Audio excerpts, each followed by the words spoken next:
Njia za kuwekeza Tanzania ziko nyingi, ila nazitaja haraka haraka.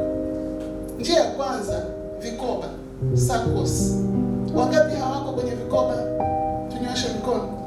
Kama hauko kwenye kikoba chochote, wewe mna kikoba na kijuu ambaye tunajuana sana. Wote tuko kwenye nini? Vikoba. Umeona hakuna ambaye hayuko kwenye kikoba. Ni kwa nini? Ni mahali pa kuanzia. Lakini usiende kwenye kikoba tu ili mradi umesikia ni kikoba. Chunguza walioko kwenye hicho kikoba, chunguza values zao. Hao watu kwamba mnaendana, kwa sababu watu wengi sana wamepoteza fedha zao. Ukitaka nikusaidie nitakusaidia.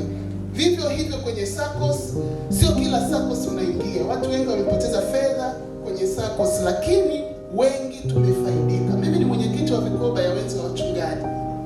Vikoba hii imewekeza kwenye hisa za CRDB huko na mahali pengine, imewekeza kwenye benki kuu. Mwaka jana pekee yake tumetengeneza zaidi ya milioni 100. Hiyo inaitwa nini?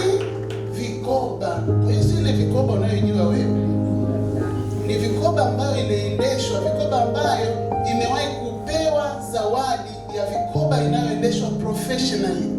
Tuna zaidi ya 1 billion. Bwana Yesu asifiwe.